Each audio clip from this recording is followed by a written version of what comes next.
The auction notice ran in the Claremont County Gazette on a Thursday morning, which is how I found out my family's restaurant was being sold to pay their debts. I was sitting at my own kitchen table in my own house when I read it. I had a cup of coffee in my hand, and a business proposal on the screen in front of me, and a life that was, by every measure, genuinely fine. And on page 7 of a local newspaper, I still subscribed to mostly out of habit. There was the name of the building my grandfather had built with his own hands, listed for public auction in 30 days. I read it twice. Then I put the paper down and sat there for a few minutes doing nothing at all. Not because I was devastated. Because I was deciding. Welcome to Twist of Revenge, where the people who bet against you always find out exactly what they lost. My name is Torres. I am 33 years old. I own a food service consulting company in Claremont, Tennessee, which means I help restaurants, catering operations, and food businesses figure out why they are bleeding money and how to stop. I am good at this job because I grew up in a restaurant. I know every way a food business can fail from the inside. I know what bad cost management looks like. I know what happens when the person running the kitchen does not talk to the person running the books. I know all of this because I watched it happen for 20 years in my own family's restaurant, and I spent most of those 20 years trying to fix it, and then one day my parents decided they did not want my help anymore and told me to leave, and I left. And then, 3 years later, I picked up the Claremont County Gazette on a Thursday morning. This is that story. I need to go back to the beginning because the beginning explains everything.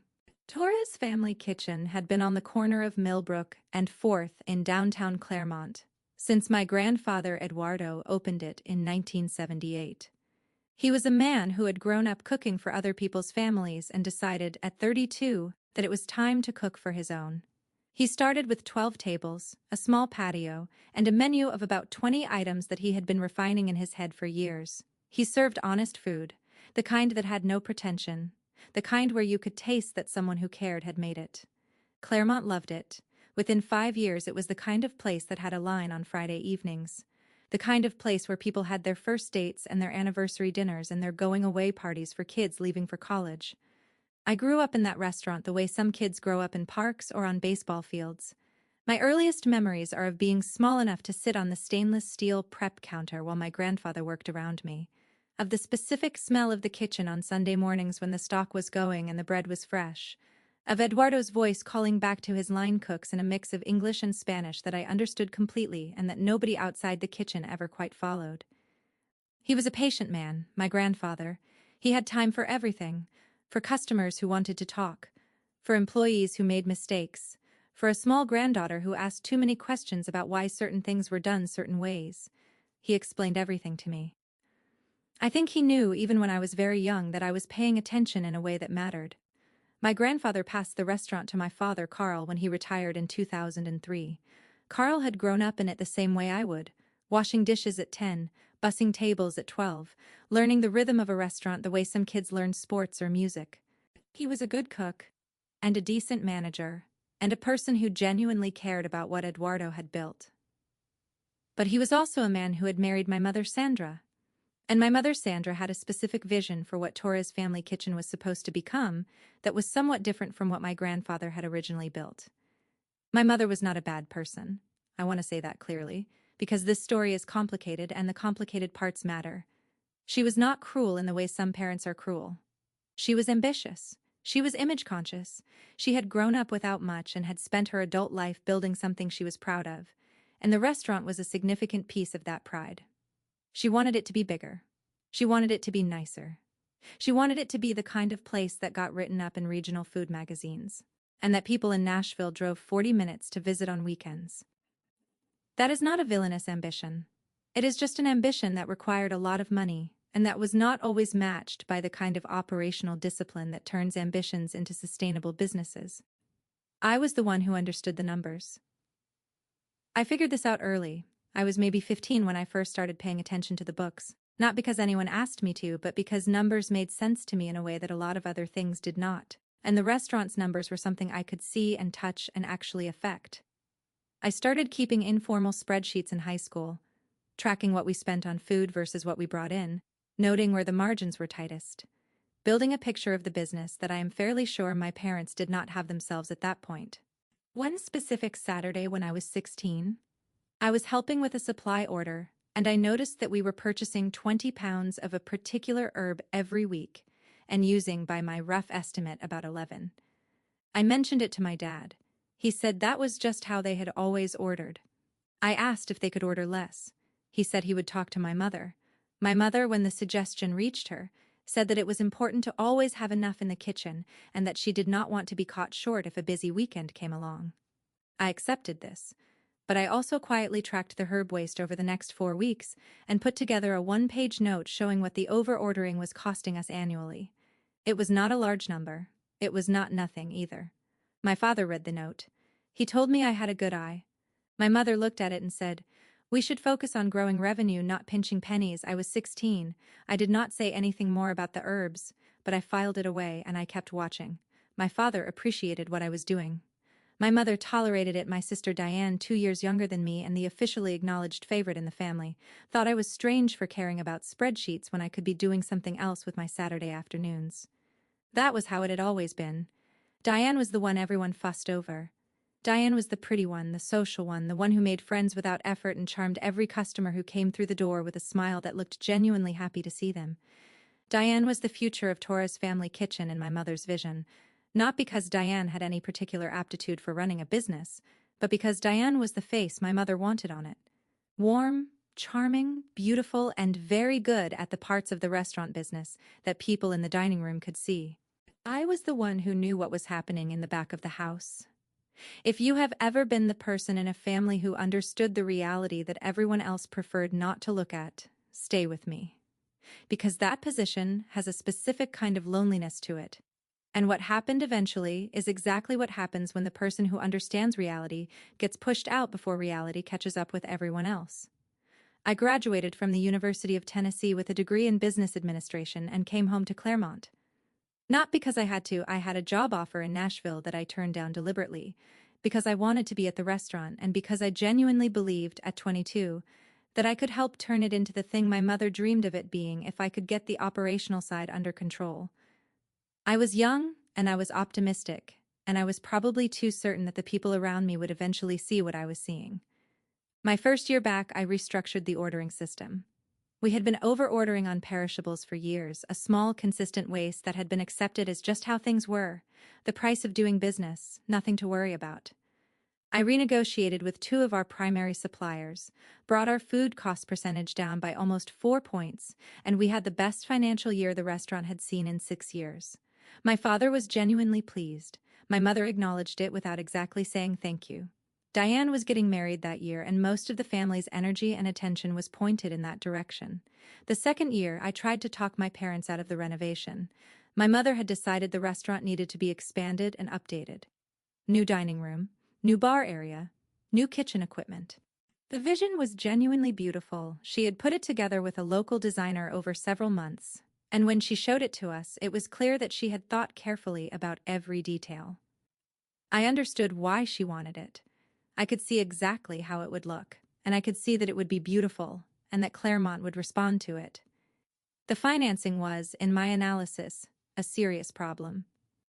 We would be taking on significant debt at a point when our profit margins were already thin, and the debt service would consume most of the financial gain I had worked to create in my first year back. I ran the numbers 6 different ways over 2 weeks, trying to find a version where the renovation made sense with our current revenue base. There was not one. Not at the interest rate we would qualify for. Not at the timeline we were looking at. Not without a projected revenue increase of about 30%, which we had no specific plan or reason to expect. I put together a full analysis. I organized it clearly, projected cash flow month by month for the first 2 years, break-even timeline under 3 different revenue scenarios, risk picture if revenue stayed flat. I printed it out and put it in a folder, and I sat down with both of my parents at the kitchen table one Sunday afternoon before the restaurant opened. My father read through it carefully. He asked good questions about 2 of the scenarios. I answered them. My mother skimmed it, then set it aside and looked at me. She said, "This is what Eduardo built. We are not going to be afraid to build something bigger." I said, "I am not suggesting fear. I am showing you what the debt does to our cash position in months 7 through 12. She said, "Caution is just another word for settling, Maya." My father looked at the table. I said, "Mom, If revenue does not grow by at least 25% in the first year, we are going to have real trouble meeting the debt service. I am not saying do not renovate. I am saying wait until we have a plan for the revenue side before we take on the debt. She said, the renovation is the plan for the revenue side. That is how investment works. I did not know how to answer that in a way she could hear, so I did not answer it. The renovation was approved. The renovation happened. It was beautiful, and the debt service was exactly as crushing as I had shown her it would be, starting the month after the loan came through.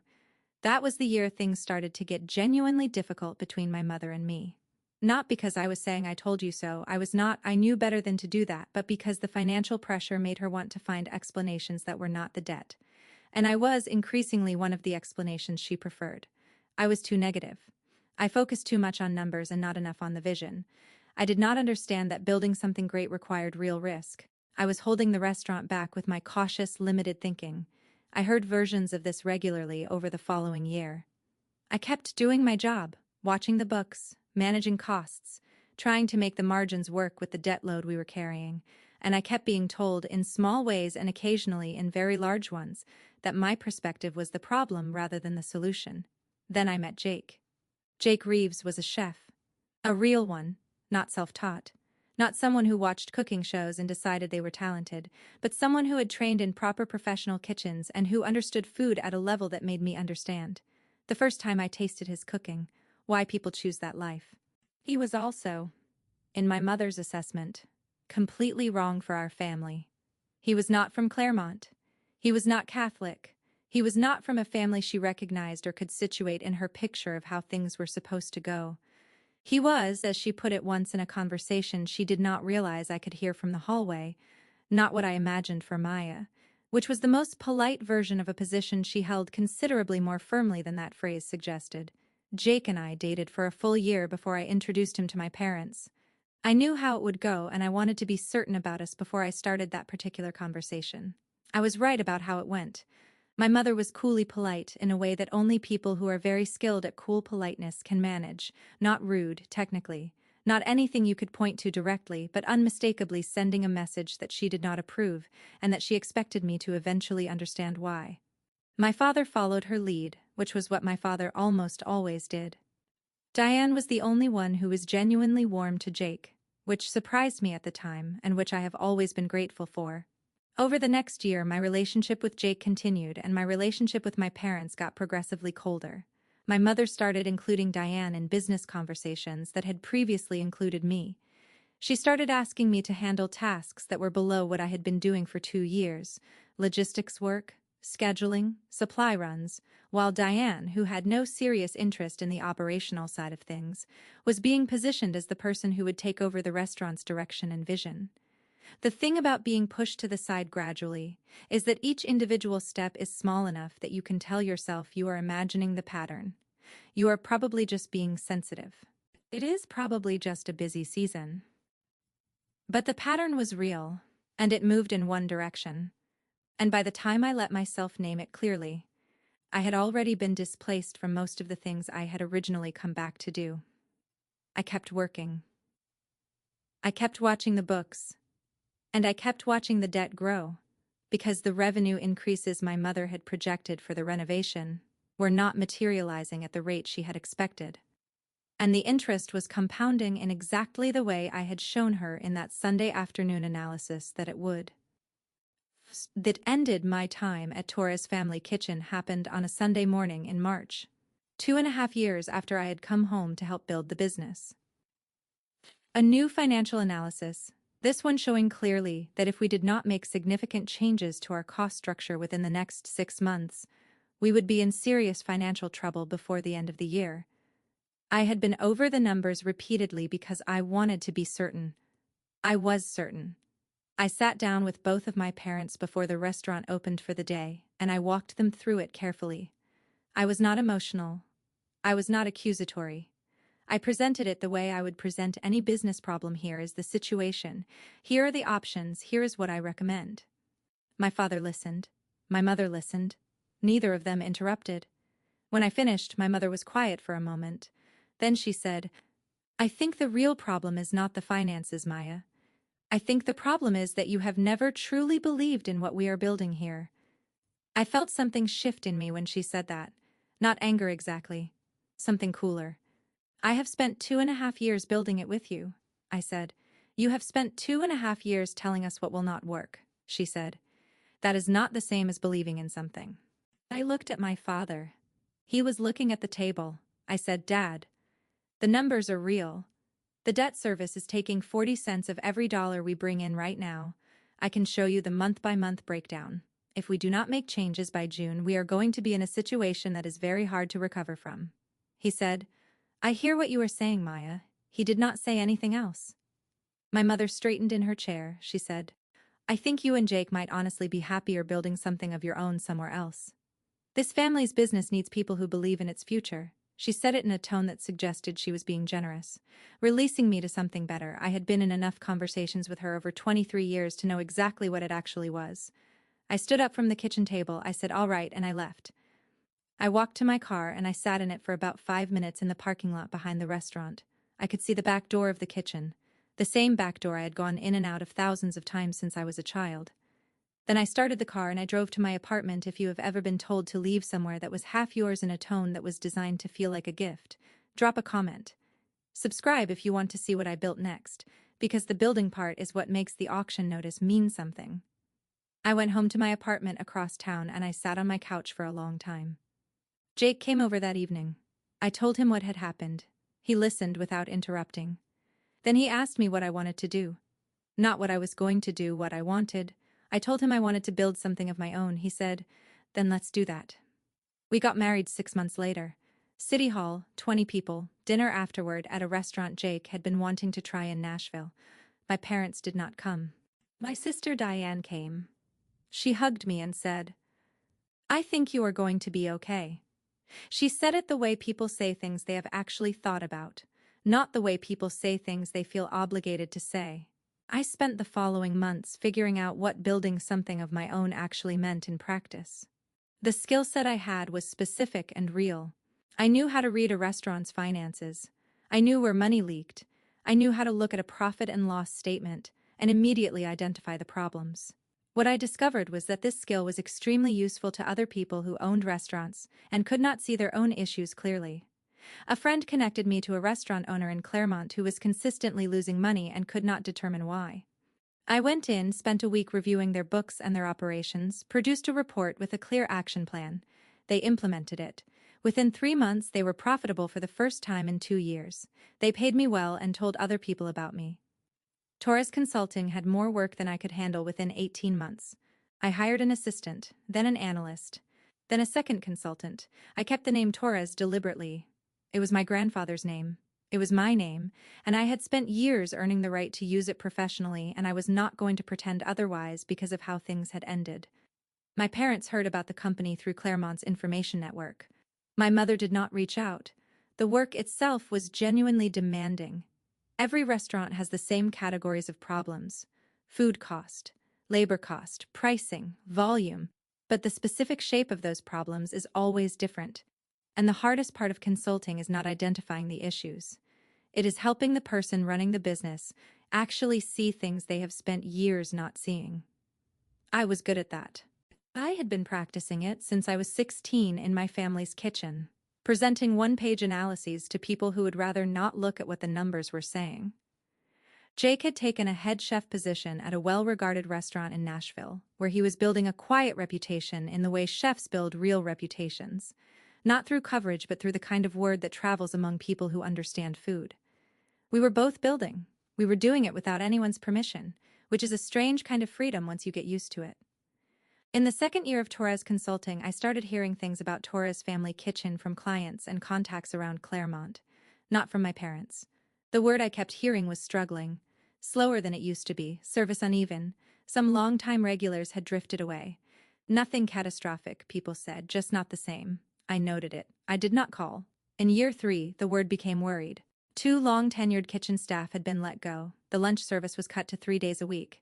My father had started picking up delivery driving himself, which he had not done since the restaurant's early years. I noted that too. I still did not call. I want to be honest about this part because the honesty matters. I did not call partly because it was not my place to offer help to people who had made clear they did not want it. And I did not call partly because I needed them to understand what had walked out the door when they told me to leave. I needed the math to complete itself. I am not going to pretend that was entirely noble. It was honest. And I was willing to wait. Then I picked up the Gazette on a Thursday morning. Auction of commercial property at 412 Millbrook Avenue. The building my grandfather had chosen, because the corner was right, and the light was good, and the neighborhood felt like the kind of place where people would want to come back. Scheduled for public auction in 30 days to satisfy outstanding debts to First Federal Bank and 2 additional creditors. Minimum bid listed. Contact information for the auction house. I set the paper down. I got up and made a second cup of coffee. I sat back down, and I did the math, not quickly, carefully, the way you do math when the answer matters and you cannot afford to be wrong. The minimum bid was within reach. It would require nearly everything I had built over 3 years, plus a business loan I would need to structure precisely. But it was within reach, and the question I needed to answer, sitting at that table, was whether I was going to reach. I called Patricia Wynn. Patricia had been my banker since the second year of Torres Consulting, a meticulous, direct woman who ran the small business lending division of Claremont Community Bank, and who had the specific gift of being able to see what a business was actually worth versus what its current numbers showed. She had structured my first expansion loan. She knew my work. I explained the situation completely. The full history, the auction, the numbers I was seeing, what I was considering doing. She listened without interrupting. When I finished, she was quiet for a moment. Then she said, "What would you do with the property?" I told her. Jake and I had talked about this possibility, not about this specific moment, but about what a next step might look like. He was ready for his own kitchen. I was ready for a permanent home base. The building at 412 Millbrook was structurally right. The location was right. The bones were my grandfather's, which meant they were solid. What was wrong with the business was not the building. What was wrong was that the business had been managed by people who stopped listening to the one person who could see clearly what was happening. Patricia asked several more precise questions. Numbers. Timeline. My current balance sheet, my existing loan obligations, my projected revenue. Then she said, "Come in tomorrow morning. We will build a structure for this." If you have ever had a moment where everything you quietly built over difficult years became exactly the tool you needed for the thing that mattered most, stay with me. Because the auction is coming, and I want you to see how it went. I filed the bid through an LLC I set up for this purpose, Millbrook Holdings. I did this because I did not want my name in the initial documentation.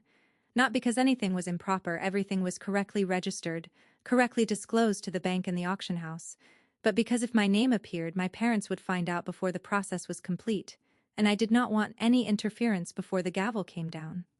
I submitted the bid 2 weeks before the auction date. Then I waited. I found out later from Diane that my parents had received copies of all submitted bids as part of the process. My mother had gone through each one carefully, trying to identify who was bidding. She did not recognize Millbrook Holdings. She asked my father. He did not know it. She called a real estate contact who also could not identify it. She concluded it was probably an out-of-town investor and spent an evening worrying about what an out-of-town investor would do with her father-in-law's building. She did not call me. The auction was held on a Wednesday morning at the county courthouse, in a room that smelled like old carpet and a coffee pot that had been running since 7 in the morning. About 20 people were present. Creditors' representatives, auction house staff, a few other bidders, several people from Claremont who attended these things out of curiosity or because it would give them something to discuss at lunch. My parents were in the second row. My mother held her purse in both hands. My father looked at the floor with the expression of a man who had not slept properly in a long time. I sat in the back row. My mother did not see me until the bidding was already underway. She was watching the front of the room, tracking the numbers, her face carrying the particular grief of watching something you spent years building be converted into a transaction. I watched her. I watched my father. I thought about Eduardo standing on that corner in 1978, deciding the light was right. I thought about the smell of his kitchen on Sunday mornings when I was small enough to sit on the prep counter and watch. Then my mother turned. The way people turn when something behind them pulls their attention before they consciously decide to look. She saw me. Her face moved through several expressions in a very short time. Recognition, confusion. Something that might briefly have been hope before confusion returned. I nodded at her. I kept my hands in my lap and my face steady. The bidding continued. Millbrook Holdings was the high bidder. The gavel came down. The transaction was complete. My mother was out of her chair and moving toward the back of the room before the echoes had finished. My father followed. The room, which had been settling into the comfortable noise of concluded business, went quiet again. She reached me first. Her voice was low but did not stay that way. "Maya, what is this? Why are you here?" "I bought the building," I said. She looked at me. "What?" "Millbrook Holdings is my company." I had brought the registration document for exactly this moment, and I held it up. "I bought it." My father had reached us. He looked at the paper, then at me, then at my mother. My mother's face did something that faces do when a story that has felt solid for years develops a crack too large to paper over. She looked at the document. She looked at me. She started a question, "You? How did you?" and stopped, because the full question was too big for the room she was standing in. "I built a company," I said. "For 3 years I have been consulting for restaurants." I saved carefully. Patricia Wynne at Claremont Community Bank helped me structure a loan, and when the auction notice ran in the Gazette, I decided what I wanted to do with what I had built. The room around us was very still. "Why?" she said. Not the sharp why of an accusation, the quiet why of someone who actually needs to understand. I had thought about how to answer this question for 2 full weeks. "Because Grandpa Eduardo built something real on this corner," I said. "And I did not want to watch it become a parking lot or a chain sandwich place because the debt got too heavy." I looked at both of them. "And because I know how to fix what went wrong here. I always knew. You just did not want to hear it when it might have mattered." My mother pressed her lips together. Her eyes were wet. Not performing wet, actually wet. She was a proud woman, and I watched her wrestle with that pride right there in the county courthouse in front of a room that was very definitely still listening. My father spoke. His voice was rougher than I expected it to be. "What are you going to do with it?" "Jake and I are going to open it back up," I said. "He will run the kitchen. I will run the business side. We are going to bring it back to what it was when Grandpa had it. Honest food, honest prices, real margins. We are going to take care of it the way it deserved to be taken care of." My father nodded once. Slowly. The nod of a man who understands something clearly for the first time that he should have understood a long time ago. Then his face changed in a way I had not seen it change in years. Something in it that had been closed for a long time opened.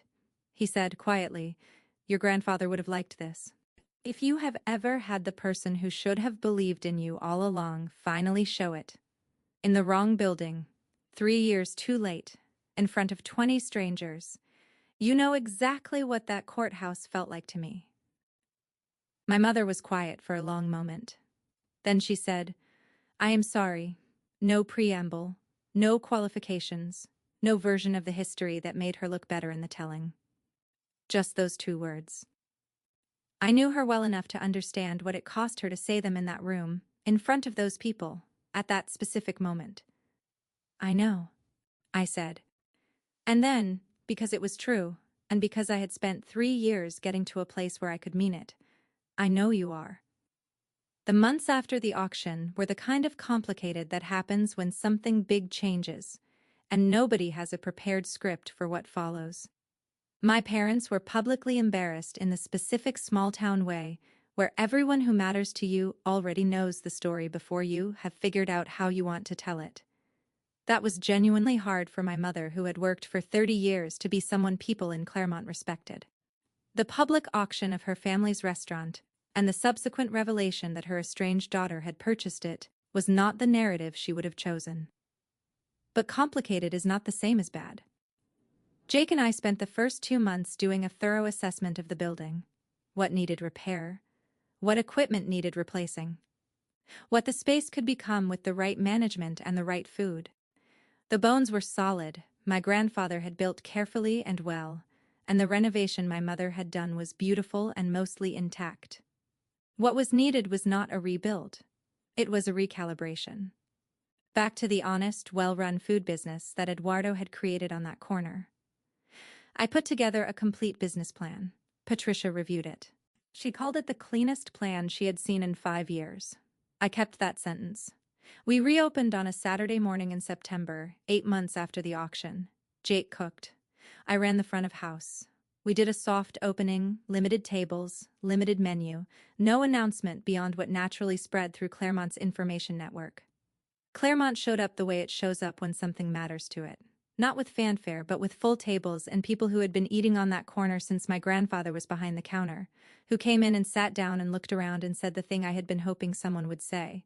They said it felt right again. It felt right to me too. More right than I had expected, which is the thing about coming back to something that was always supposed to be yours. My parents came in together the second weekend of service.